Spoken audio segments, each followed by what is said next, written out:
Hello, all, and welcome to tonight's beer review. Yeah, sorry for the pause there. I got a little bit distracted right at the beginning when the light came on. I was like, what? But, anyways, I'm going to be reviewing a beer today, and I am going to dub this review the inflation review because inflation is making it quite difficult. I had to go and buy like a cell phone case for my new cell phone because my other one battery is like so. And it was $30. It's like, why is something that is basically plastic, molded plastic and rubber, $30? There's no moving parts on the cell phone case. It's just a composite of parts of plastic and parts of rubber. Why is that $30? I don't know. Anyways, what are we reviewing today? Well, I get to bust out the glass I use at least, my Hefeweizen glass, because we are going to be reviewing Echigo's Weizen. And yeah, you can kind of see here. I love the can and bottle art this company puts out. It is just so Japanese. Looks like there's a couple of polar bears there. One's relaxing after reading a book, and waiters bring him a couple glasses of beer. I'm not sure who the other glass is for, but maybe it's for the waiter. Waiter's going to go and chill with this beer in the hammock, bear in the hammock. And being that they're both polar bears, carnivores, they're probably going to go and eat a dead seal.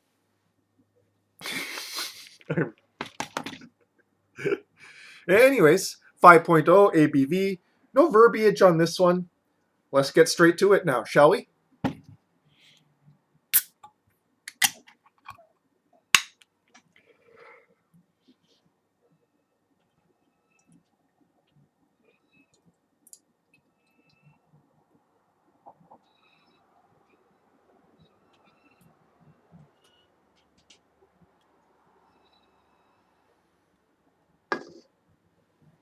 Okay. So, a cloudy golden yellow with a fluffy off-white head. That smells of wheaten funk, cloves, lemons, more lemon peel actually, sweet lemon peel, and a strong bready aspect to the malts.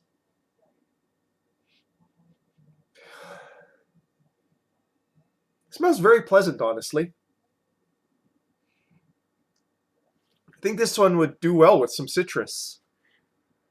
And in fact, looking at the can art there, it looks like the bear is bringing either an orange or a lemon slice on the glass. So Polar Bear recommends that you go and try this with citrus as well. I don't have citrus. We'll have it as is. And I just realized I forgot to go and buy grapefruit juice again. Oy vey. Okay. So a wonderfully delightful smell. Onto the palate now, shall we?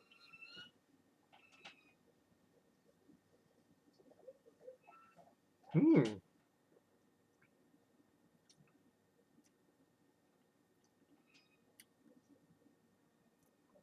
Moderate carbonation. The acidity is much higher than I would expect for a Hefeweizen.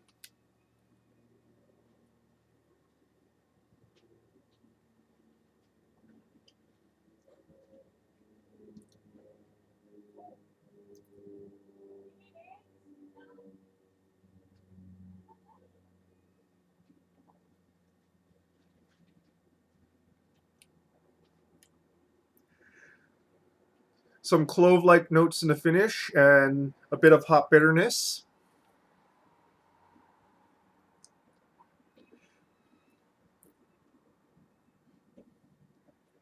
And a lasting top note of breadiness.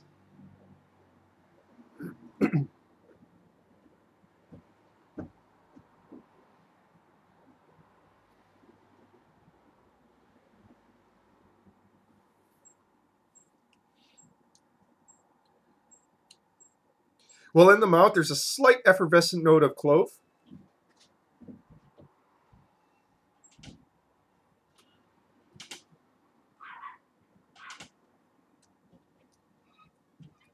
which is a bit sharper in the mids. Due to the acidity, the perceived sweetness is not much there, and there's also not much of those banana notes that you sometimes get with Hefeweizen. It's much more leaning towards the clove side.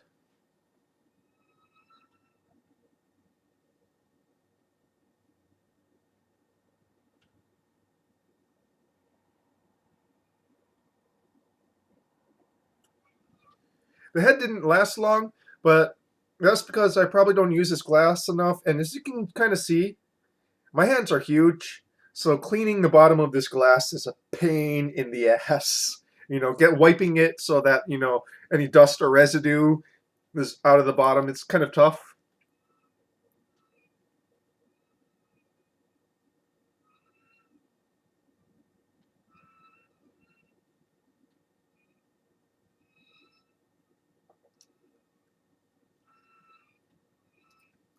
As it warms up, that lemony note is becoming more apparent from the front into the mids, but not really lasting into the finish. A lot of wheat and funk on the tongue.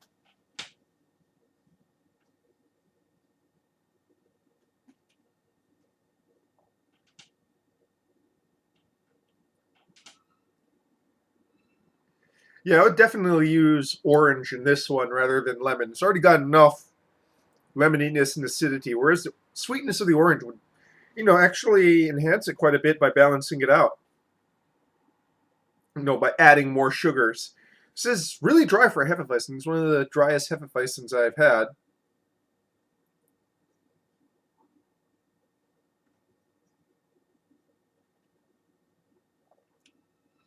And I'm wondering if that's due to a lack of sugar or a higher acidity. Probably the higher acidity.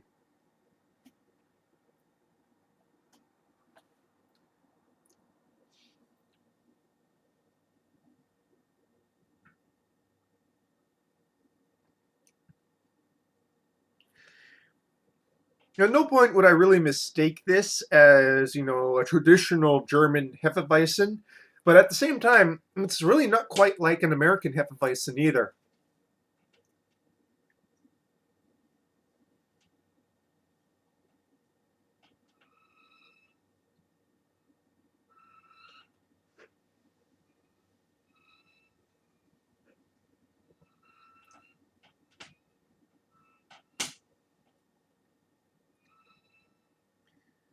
Yeah.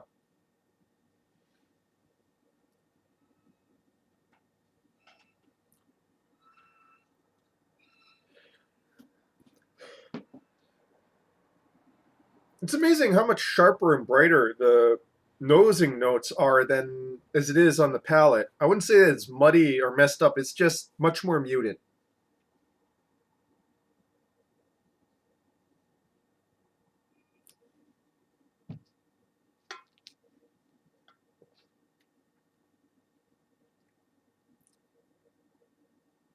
So, Echigo Weizen Hefeweizen.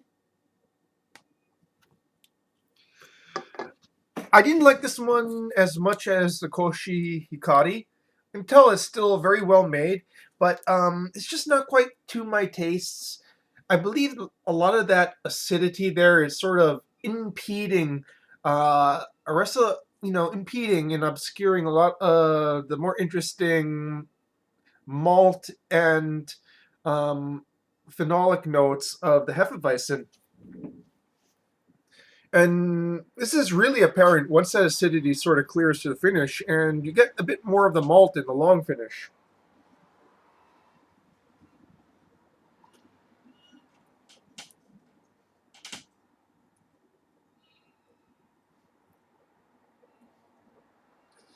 By no means, is it unpleasant. And like I said, for an import from Japan, like a real craft beer import from Japan, pretty cheap, under $3 for this can, which is quite affordable in this day and age of rapid inflation. And yeah, would I go for this again? Probably not. give me a choice, I'd probably go for that Koshi Hikari again. I actually really like that one, by the way, if you haven't noticed by now. This interesting, different, not really something that begs me to return to it. No, again, just shout out for this wonderful can art here, man. This seems like so much of American craft beer bottle and can art now is either just really kind of corporate feeling, or art that's just kind of wannabe edgy, and neither of those really appeal to me. I just like something with a different aesthetic every now and then. You know what I mean? Well, folks, that is your beer review for this evening. Fairly late in the evening. Yeah, it's almost 9:30. So, with that, kanpai.